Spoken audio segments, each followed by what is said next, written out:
Pay attention to what these officers are looking at. This is a drainage culvert in Meriwether County, Pennsylvania, June 14, 2019. Watch as the first responders stand frozen at the edge of this concrete tunnel. See those shapes in the water? Those are human bodies. 7 people packed into a drainage tunnel barely 4 feet high. What you're witnessing right now is the discovery that will unravel the most shocking family massacre in Pennsylvania history. A case where the killer lived among the victims for months, where trust became a weapon, and where a seemingly perfect family had been hiding a nightmare that would end in this flooded culvert. You know that feeling when you drive past a farm and see a family working together in the fields, and there's something almost nostalgic about it. Something that makes you think maybe the world isn't so bad after all. For anyone who drove past 4487 Hollowbrook Farm Road in Ashwell Creek, Pennsylvania, that's exactly what the Merrick family represented. Hope, tradition, the American dream still alive and thriving on 80 acres of organic farmland. Donovan Merrick was 52 years old in the spring of 2019. Built like the land he worked, solid and dependable in ways that mattered. Back in 1988, he'd started the Merrick Family Farm with his wife Lenora, just the two of them, and a dream to live off the land. Lenora was 49 by then, with laugh lines around her eyes from decades of smiling and hands calloused from years of harvest. And together, they'd built something remarkable that most people only dream about.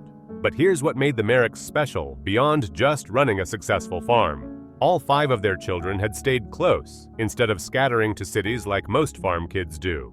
Thaddeus, 31, ran the business side and was getting ready to propose to his girlfriend of 3 years. Cordelia, 29 and recently married, managed their farmer's market presence and had just announced she was pregnant with the family's first grandchild. Stellan, 26, handled livestock and had turned their small chicken operation into a profitable egg distribution business. Octavia, 23, was finishing her agricultural science degree while working the farm, and already talking about expanding into sustainable practices. And Rafferty, the baby at 19, was taking online classes while learning every aspect of farming from his father. This was the family everyone in Ashwell Creek pointed to when they talked about doing things right. Every Sunday, all 7 of them gathered for dinner at the main house, without fail. Every 4th of July, they hosted the whole town for a barn party. Every Christmas, they donated hundreds of pounds of produce to the local food bank. November 2018 brought Lenora's younger brother, Cassius Hewitt, to their door. Cassius was 38, recently divorced, and had just lost his job as a financial analyst in Philadelphia, showing up at Thanksgiving with everything he owned packed into his truck, and a story about needing to get his life together. Lenora opened her home without hesitation and told Donovan that blood is blood, that her brother needed them right now. The converted apartment above the barn became Cassius's new home. Donovan gave him work around the farm, light maintenance stuff since Cassius wasn't exactly built for hard labor, and the family tried to include him in everything from Sunday dinners to church services. But Cassius always seemed slightly apart from them, uncomfortable with all the togetherness that came so naturally to everyone else. He'd sit at the dinner table scrolling through his phone while everyone else talked and laughed, make excuses to skip church, disappear into his apartment for days at a time without explanation. The Merricks didn't push because they figured he was processing his divorce, dealing with his job loss, working through his own stuff. Give him time, Lenora would say, whenever Donovan expressed concern. What they didn't know was that Cassius was drowning in debt that was about to pull him under completely. Over $200,000 in gambling debts had accumulated over 2 years of sports betting and online poker, debts to people who didn't accept late payments or sob stories, debts that came with threats and deadlines. And Cassius, living above the barn on his sister's charity, watching this perfect family live their perfect life while his own life crumbled, started to see an opportunity where most people would have seen only kindness. June 9, 2019, was a Sunday like any other when the Merrick family gathered for their weekly dinner, pot roast and roasted vegetables from their own garden, filling the house with warmth. All 7 family members sat around that big oak table that Donovan had built himself, and nobody knew that everything was about to change. 3 days earlier, Donovan had discovered something disturbing in the farm's operating account. Money was missing, not a lot at first, just a few $100s here and there over the past 6 months. but when he really dug into the records, the total came to nearly $15,000 that had simply vanished. Access to the farm's computer system showed him that someone had been transferring money to an external account, someone with login credentials, someone in the family who knew exactly what they were doing. Less than an hour of investigation led him straight to Cassius. That Sunday dinner, after everyone had finished eating, Donovan laid out the bank statements on the table and asked Cassius to explain what had happened to their money. The room went silent in that awful way that happens when something terrible enters a space that's supposed to be safe, and all eyes turned to Cassius. Cassius, cornered with nowhere to hide, lied through his teeth. He said he didn't know what Donovan was talking about, that there must be some mistake, that maybe the bank had made an error. But Donovan had the digital trail, the IP addresses, the timestamps, and all of them pointed directly to Cassius's laptop. The confrontation lasted about 20 minutes, with voices raised and Lenora crying and the adult children trying to mediate. Finally, Donovan delivered an ultimatum. Cassius had 48 hours to return the money, or he was going to the police, because family or not, theft was theft. Cassius went back to his apartment that night, and according to his later confession, he didn't sleep. He sat there in the dark, knowing he didn't have $15,000 to return, knowing that if the police got involved, they'd discover the full extent of his financial situation, knowing that his gambling debts were due in 2 weeks, and the people he owed weren't the forgiving type. And that's when he started planning murder. June 11th, a Tuesday evening around 7 p.m., brought a text from Cassius to Lenora asking if the family could have one more dinner together before he left town. He said he wanted to apologize properly, wanted to say goodbye to everyone the right way. Lenora, ever the peacemaker, agreed without hesitation and texted all the kids that there would be one more family dinner on Wednesday night. They all came without question, every single one of them. June 12, 2019, started like any other day on the Merrick farm, with Donovan up at 5 a.m., checking on the livestock, and Lenora starting her morning baking. The adult children who lived elsewhere drove in around 4 p.m., while Octavia and Rafferty helped their mother prepare dinner. Cassius had been in his apartment all day, but he came down to the main house around 6:30 p.m., carrying a gym bag that contained a ball-peen hammer, zip ties, and rolls of duct tape, items he'd purchased at 3 different stores over the previous 2 days to avoid raising suspicion. Dinner started normally with small talk and laughter, and Cordelia sharing ultrasound photos from her doctor's appointment. Cassius seemed quiet, but not unusually so, because he'd always been the quiet one who didn't quite fit in. Then, at approximately 7:45 p.m., while everyone was having dessert, Cassius excused himself to use the bathroom and took his gym bag with him. When he came back 3 minutes later, he was holding the hammer. What happened next was methodical, brutal, and unthinkable. Cassius struck Donovan first, hitting him from behind as he sat at the head of the table, and the room erupted into chaos as Thaddeus lunged at his uncle, but Cassius was ready. One by one, over the next 90 minutes, Cassius killed all 7 members of his sister's family in that farmhouse where they'd welcomed him. The medical examiner's report would later show that each victim had been struck multiple times, that some had tried to fight back desperately, that defensive wounds covered their hands and arms as they tried to protect themselves and each other. Lenora was the last to die after crawling to the kitchen trying to reach the phone. Cassius found her there begging him to stop, begging him to think about what he was doing to his own family. But he showed no mercy to the sister who'd taken him in when he had nowhere else to go. By 9:15 p.m., the Merrick family was gone, and Cassius Hewitt stood in that dining room covered in his family's blood, realizing he now had a different problem entirely. 7 bodies in a farmhouse and a community that would notice their absence within 24 hours meant he needed to act fast. He'd planned the murder, but not the aftermath, and now he had to improvise. The next 6 hours brought one of the most disturbing crime scenes Pennsylvania has ever witnessed, as Cassius dragged each body from the house to the barn, cleaning as he went. In the barn, he wrapped each body in tarps, then loaded them one at a time into his truck bed. The property sat on 80 acres, which meant Cassius knew about the drainage culvert 3 miles away on County Road 89. The large concrete tunnel ran under the road, carrying overflow water from spring rains, and in June, it usually had a few feet of standing water, but was rarely checked by anyone. At 3:30 a.m. on June 13th, Cassius made his first trip to the culvert with chains and concrete blocks from the farm.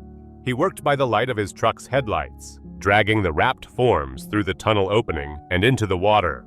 4 trips total moved all 7 family members into that concrete tomb where he thought they'd never be found.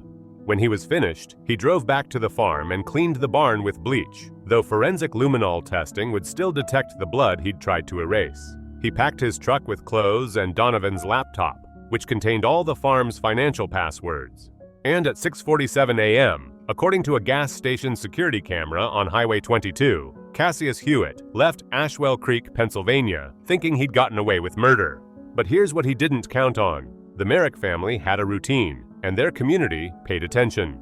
Every Wednesday morning, the Merricks ran a booth at the Ashwell Creek Farmers Market, and they'd been doing it for 15 years without missing a single week. Cordelia usually managed the booth with Octavia's help, selling their organic produce and eggs, and Lenora's baked goods. Wednesday, June 12th, brought an empty space where the Merrick booth should have been. Martha Kensington ran the market and had known the family for over a decade, so when they didn't show up, she tried calling everyone and got straight to voicemail. She tried the farm's landline and got no answer. By noon, she was worried enough to call Pastor Davies from Ashwell Creek Community Church. Pastor Davies and his wife drove out to Hollowbrook Farm Road around 2 p.m. and found the gate open with 3 cars in the driveway. The front door was unlocked. They called out but got no response. What they found inside made them call 911 immediately. The dining room looked normal at first, with plates still on the table and food barely touched. But when Pastor Davies looked closer, he saw dark stains on the hardwood floor, smears that had been wiped but not completely cleaned, and on the wall near the doorway, a single handprint in what looked like dried blood. Sheriff Marlena Cutler arrived with 3 deputies within 15 minutes, and what started as a welfare check instantly became a major crime scene investigation. The house was empty with 7 people missing, blood evidence throughout the first floor, and most telling, Cassius Hewitt's apartment above the barn was completely cleaned out. Detective Dalton Whitmore was called in from the County Criminal Investigations Unit, and at 41, with 12 years working homicide, the moment he walked into that dining room, he knew exactly what he was looking at. Multiple victims, significant violence, and a cleanup attempt that suggested premeditation. By Thursday morning, every law enforcement agency in Pennsylvania was looking for Cassius Hewitt while searching for 7 missing members of the Merrick family. Volunteers from Ashwell Creek organized search parties. News crews descended on the small town. The story went national within 48 hours. Perfect family vanishes. Detective Whitmore's team processed the farmhouse and found blood traces in the barn that someone had tried to bleach away. Analysis confirmed the blood belonged to multiple members of the Merrick family. They found drag marks leading from the house to the barn, and Cassius's financial records showing his gambling debts, and the theft from the farm accounts. Thursday afternoon brought an arrest warrant, but finding Cassius was another matter entirely. Then came Friday, June 14th, when a construction crew working on county road maintenance called dispatch around 10:30 a.m. They'd been sent to inspect culverts along County Road 89 after a resident complained about a terrible smell near mile marker 14. When the crew supervisor, Ramon Torres, approached the culvert opening with his flashlight, the smell was overwhelming. He shone his light into the tunnel and saw shapes in the water. At first, he thought maybe someone had dumped animal carcasses, but then he saw a hand, pale and bloated, extending from one of the tarps. Ramon backed away and called 911, telling the dispatcher they needed officers out there right now, that there were bodies in the culvert, multiple bodies. Sheriff Cutler and Detective Whitmore arrived to find 7 bodies weighted down with chains and concrete blocks, arranged in the drainage tunnel. The water had preserved them somewhat, but 3 days of decomposition in June heat had taken its toll. Dr. Evander Cross, the county medical examiner, was called to the scene. He'd been a forensic pathologist for 25 years, but even he had to step away for a moment when he saw what was in that culvert, an entire family, murdered and discarded. The recovery operation took 11 hours. Each body had to be carefully documented, photographed, and removed without compromising evidence. Media helicopters circled overhead. Crowds gathered on the road. And in Ashwell Creek, the community that had hoped the Merricks would be found alive somewhere faced the crushing reality that they were all dead. Dental records confirmed the identities within 24 hours. Donovan, Lenora, Thaddeus, Cordelia, Stellan, Octavia, and Rafferty Merrick. Dr. Cross's examination showed massive blunt force trauma to each victim with multiple skull fractures and defensive wounds. Time of death was estimated at 48 to 72 hours prior, which lined up perfectly with Wednesday evening. Detective Whitmore put out a multi-state APB on Cassius Hewitt and his truck, while contacting federal authorities to flag his credit cards and bank accounts. And then he waited, because killers on the run always make mistakes. Cassius's first mistake came Friday afternoon when he used one of Donovan's credit cards at a gas station in Youngstown, Ohio. Security footage showed him filling up his truck, looking haggard but not panicked. Local police were notified, but by the time they arrived, Cassius was gone. His second mistake came Saturday evening when he stopped at a motel in Gary, Indiana, and used his own credit card to check in. The desk clerk, who'd seen the news coverage, recognized him immediately and called police while Cassius was still in the parking lot. Indiana State Police surrounded the motel within 20 minutes. Cassius was in room 117, and when they knocked on the door and announced their presence, he didn't run or fight. He simply opened the door and put his hands up. The interrogation took place on June 19th, 1 week after the murders, and Whitmore sat across from Cassius in interview room 2 and started laying out photographs without saying a word. The dining room with its bloodstains, the blood evidence from the barn, the bodies in the culvert. Each photo made Cassius flinch, but he still said nothing. Then Whitmore pulled out the family portraits. Lenora holding baby Rafferty, Donovan teaching young Thaddeus how to drive the tractor, all 5 kids at Cordelia's wedding, the family that had taken Cassius in when he had nothing. That's when Cassius broke. The tears came first, then the confession. He described every terrible detail, how he'd planned it for 2 days after the confrontation, how he'd known he couldn't pay back the money, how he'd felt trapped and desperate and convinced himself this was the only way out, how he'd thought if they were all gone, he could take over the farm, sell it, use the money to pay his debts, and disappear. But here's what made it even more disturbing. Cassius had also taken out life insurance policies on several family members over the past 6 months, listing himself as the beneficiary. He'd used his access to family financial records to forge documents, making himself a co-owner of farm assets. Months of preparation had gone into setting up his own enrichment, preparing for the possibility that he might have to eliminate the people who'd shown him nothing but kindness.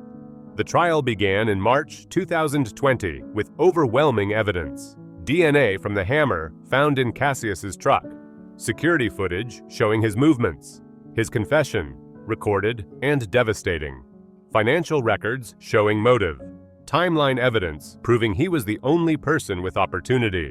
The defense tried to argue mental breakdown, claimed the gambling addiction had driven Cassius to temporary insanity. But you don't spend 2 days planning a murder if you're in the grip of temporary insanity. You don't buy supplies from multiple stores. You don't research body disposal methods online, which investigators found in his browser history. The jury deliberated for less than 3 hours. Guilty on 7 counts of first-degree murder, guilty on charges of theft, guilty on charges of insurance fraud. Cassius was given 7 consecutive life sentences without the possibility of parole, 1 for each member of the Merrick family he'd murdered. Additional sentences for the financial crimes were rendered meaningless by the life terms. When the judge asked if he had anything to say, Cassius stood and faced the courtroom. "I destroyed the only people who ever loved me," he said, his voice hollow. "I don't expect forgiveness. I don't deserve it. All I can say is that not a day will go by that I don't see their faces." The community of Ashwell Creek was shattered. Hollowbrook Farm Road sat empty for 2 years. Eventually, the property was sold and turned into a community center and memorial garden. 7 oak trees were planted in a circle, 1 for each member of the Merrick family. Beneath them, a stone monument reads, "In memory of the Merrick family, Donovan, Lenora, Thaddeus, Cordelia, Stellan, Octavia, and Rafferty, taken too soon, forever in our hearts." Cassius Hewitt remains in SCY Phoenix, a maximum security prison outside Philadelphia. He will die there. Every day he wakes up, he has to live with the knowledge that he murdered 7 people who had done nothing but try to help him. But here's what matters most. The Merrick family is remembered not for how they died, but for how they lived. Donovan, who taught his children the value of hard work. Lenora, whose kindness extended to everyone, even the brother who would betray her. Thaddeus, who was planning a future with a woman he loved. Cordelia, who would never meet the child she was carrying. Stellan, whose business instincts were making the farm more profitable than ever. Octavia, who wanted to change the world through sustainable farming. And Rafferty, just 19, with his whole life ahead of him. They were a family that stayed together when so many fall apart. A family that believed in each other, supported each other, loved each other unconditionally. That love, that bond, that unshakable commitment to family are what we should remember when we think of the Merricks. Not the horror of that June night, but the beauty of the life they built together. Rest in peace, Donovan, Lenora, Thaddeus, Cordelia, Stellan, Octavia, and Rafferty Merrick. You deserved so much better. Your community will never forget you. And the farm you built, the legacy you created, lives on in the hearts of everyone who knew you.